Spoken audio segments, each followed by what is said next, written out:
Hello guys! Hello para to sa lahat ng mga Gemini. Gemini, welcome dito sa aking channel, Kapalaran 888. I hope na makuha mo yung energy para sa lahat to. Okay, Gemini, wow!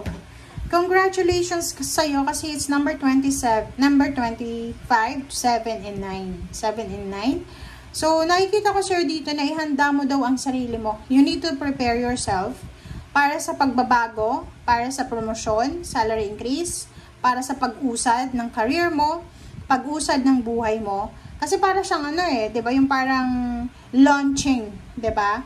Maybe you're launching a business or maybe you're launching yourself, 'di ba? Ilo-launch natin ang sarili natin. Parang like dito this week siguro ikaw ay magta-travel, lilipat ng bahay or ano ba 'to?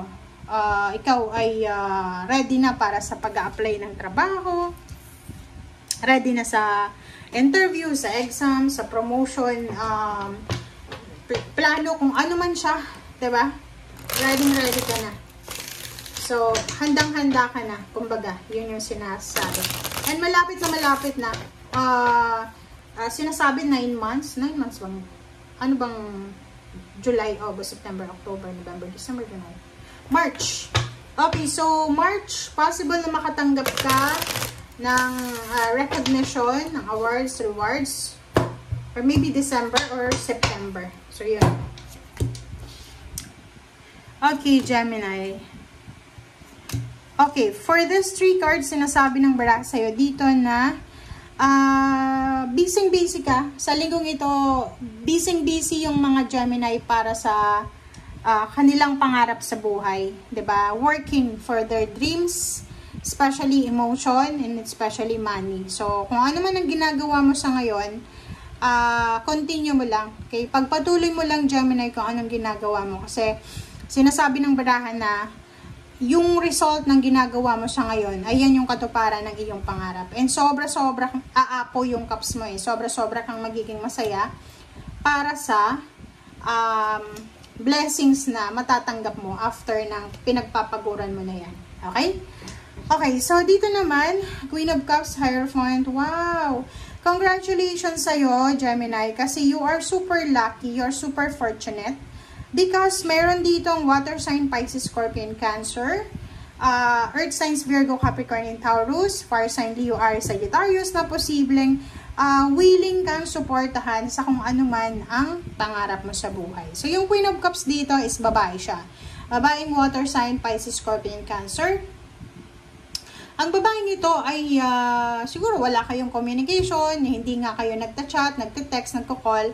But ang babaeng to, maybe parents mo siya, mother, 'di ba? So, pwedeng yun, wala kayong communication or relatives, pero every night kang pinagpipray ng taong to na sana makuha mo yung lahat ng pangarap mo sa buhay, pinagpipray niya na sana maabot mo lahat ng pangarap. And ang taong to, kahit wala kayong communication everyday, supportado ka niya spiritually. Okay? Maasahan mo siya, isa siya sa mga taong nagpipray para sa blessings na gusto mong matanggap sa buhay. And Page of Pentacles, yung Page of Pentacles dito is all about money. So, incoming money, congratulations sa'yo kasi kung makikita mo, sinasabi ng bara sa'yo dito na malapit mo nang matupad yung mga pangarap mo para sa pamilya mo. Meron ditong Gemini na meron siyang pinag-iipunan na para sa bahay, lupa, sasakyan, business ng kanyang family. So, nakikita ko siya dito na malapit na. Kumbaga, on the way na siya. Tinatrabaho mo na siya sa ngayon.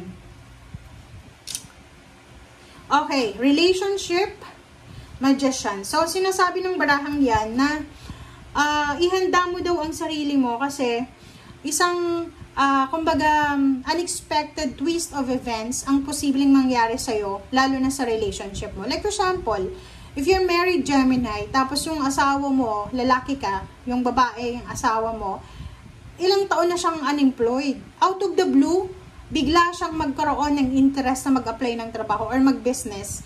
And yung business or trabaho na gagawin niya ay sobra-sobrang magte-trend siya.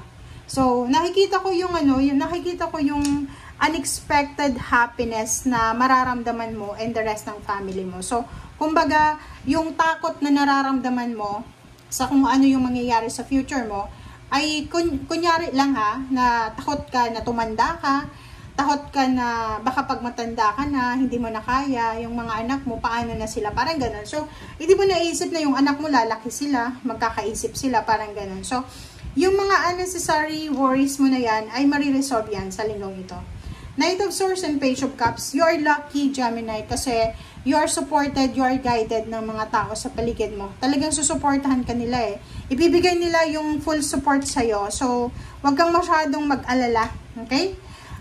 Nakikita natin dito maraming relationship ang pwedeng magsimula from the past. Like for example, yung dalawang tao na nagkahiwalay, nag-break, ay posibleng magka-usap ulit, magkabalikan, magkaibigan, nag-away, pwedeng magbate. So, marami ditong new beginnings na mangyayari, lalo na with someone else na naging part ng buhay mo.